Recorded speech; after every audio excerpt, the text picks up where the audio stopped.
Hello साथियों, स्वागत है आपका मेरे इस चैनल पे। इस चैनल पे आपको बीपीएससी टीचर का जो अभी एग्ज़ाम होने वाला है, कुछ दिन दो चार दिनों में नोटिफिकेशन भी जारी होने वाला है, तो उससे संबंधित उसके जो सिलेबस है, उस सिलेबस के पैटर्न को देखते हुए उससे संबंधित सभी विषयों के वीडियो इस पर आएंगे। साथियों, आप लोग से आग्रह है कि इस चैनल को सब्सक्राइब करें और अन्य मित्रों में शेयर करें। दोस्तों, इस वीडियो में हड़प्पा सभ्यता से संबंधित क्वेश्चन हैं। आगे भी हड़प्पा सभ्यता के और क्वेश्चन या फिर इतिहास या फिर अन्य विषयों के क्वेश्चन भी मिलेंगे। तो साथियों, हम वीडियो शुरू करते हैं। पहला क्वेश्चन है, हड़प्पा सभ्यता का समय कब से माना जाता है? तो साथियों, हड़प्पा सभ्यता का समय पे इतिहासकारों में मतभेद है। अलग अलग इतिहासकार अलग अलग काल बताते हैं, लेकिन कार्बन 14 पद्धति के द्वारा जो काल हमें प्राप्त होता है वह है 2350 ईस्वी पूर्व से 1750 ईस्वी पूर्व तक, और इसे सबसे प्रमाणिक भी माना गया है। अगला क्वेश्चन है, हड़प्पा सभ्यता का क्षेत्र कितने किलोमीटर में फैला है? तो हड़प्पा सभ्यता का जो क्षेत्र था वह त्रिभुजाकार था और वह लगभग 12,99,660 वर्ग किलोमीटर में फैला हुआ था। अगला क्वेश्चन है साथियों, मोहनजोदड़ो स्थल की खुदाई कब और किसने की? तो मोहनजोदड़ो की खुदाई 1922 में हुआ है, राखल दास बनर्जी के नेतृत्व में।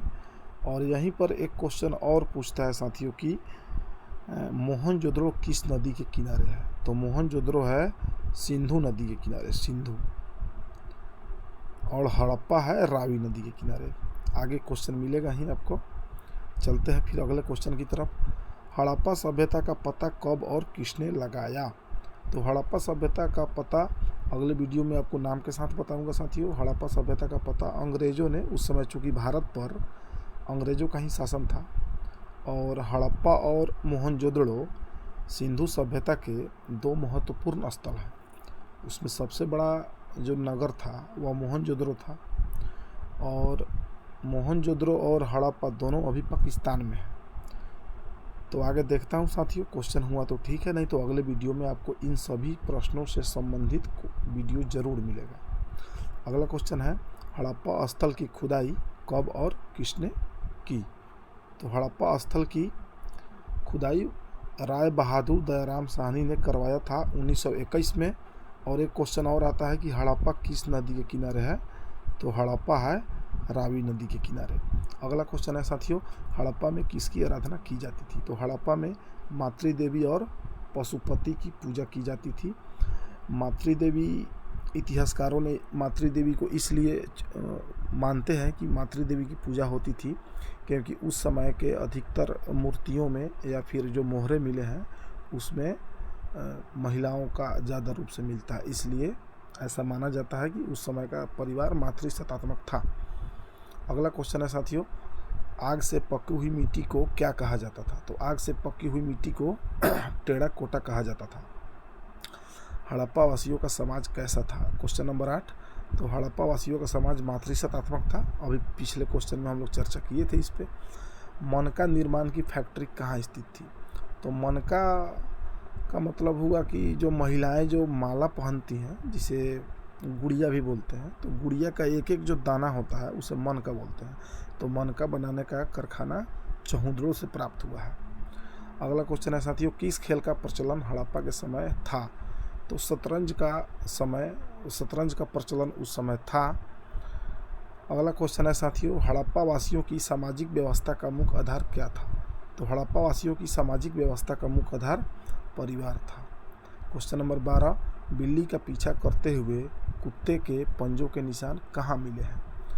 तो बिल्ली का पीछा करते हुए कुत्ते के पंजों के निशान मिले हैं चहुंदड़ो से। चहुंदड़ो से एक क्वेश्चन और अभी आया था कि मनके बनाने के कारखाने कहाँ से मिले हैं? तो अभी चहुंदड़ो नहीं है, उसका आंसर होगा। खेत की जुताई के लिए किसका उपयोग किया जाता था? तो खेत की जुताई के लिए हल का उपयोग किया जाता था। हड़प्पावासी किसे अपना पवित्र पक्षी मानते थे? तो हड़प्पावासी फाख्ता को अपना पवित्र पक्षी मानते थे। फाख्ता का मतलब हो गया कि बिहार में अभी राजकीय पक्षी गौरैया है, लेकिन गौरैया से पहले फाख्ता ही बिहार का राजकीय पक्षी था। अगला क्वेश्चन है साथियों, कपास के उपज की पहली जानकारी कहाँ से मिलती है? तो कपास के उपज की पहली जानकारी हड़प्पा से ही मिलती है। हड़प्पा वासी कपास की खेती करते थे। स्वस्तिक किसकी देन है? क्वेश्चन नंबर 16, तो स्वस्तिक भी हड़प्पा सभ्यता की ही देन है। स्वस्तिक एक हिंदू धर्म का एक पवित्र चिन्ह है। जैसे ईसाई धर्म में भी होता है ना क्रॉस का चिन्ह, तो उसी तरह हिंदू धर्म में इस तरह का चिन्ह होता है जिसे स्वस्तिक चिन्ह बोला जाता है। हिंदुओं का पवित्र चिन्ह है, तो वह हड़प्पा सभ्यता का ही देन है। अगला क्वेश्चन है साथियों, इस समय कौन से धातु मिलने के प्रमाण है? तो देखिए साथियों, हड़प्पा सभ्यता में एक कांसे की मूर्ति भी मिली है, तो लेकिन लोहे का कोई सामान नहीं मिलता है। मतलब क्वेश्चन भी पूछता है कि हड़प्पा सभ्यता किस युग की सभ्यता थी? कांस्य युगीन सभ्यता थी और तांबा, टीन और कांसा उस समय से प्राप्त हुआ है, लेकिन लोहा का कोई भी वस्तु प्राप्त नहीं हुआ है। अगला क्वेश्चन है साथियों, सिंधुवासी मिठास के लिए किस चीज़ का इस्तेमाल करते थे? तो सिंधुवासी मिठास के लिए शहद का इस्तेमाल करते थे।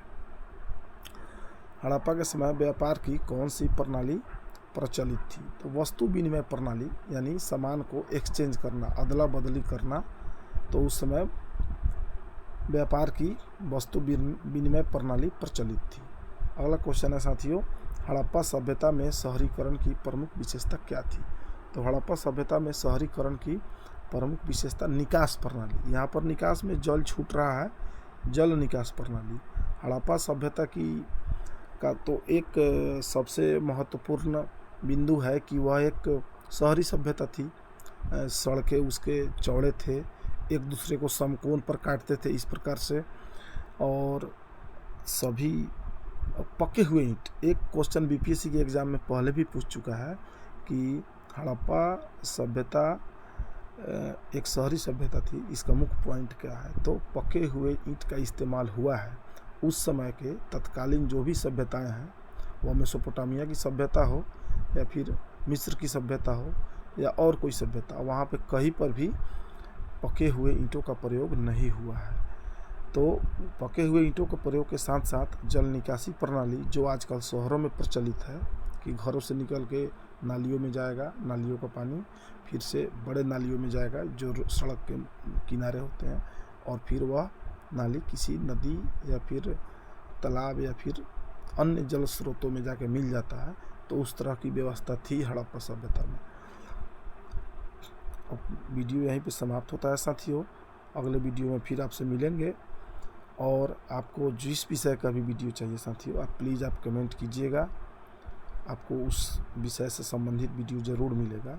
इस चैनल पे मैथ और रीजनिंग भी बताए जाएंगे साथियों आप लोग की सुविधा के लिए। और फिर मिलते हैं अगले वीडियो में, तब तक के लिए जय हिंद साथियों।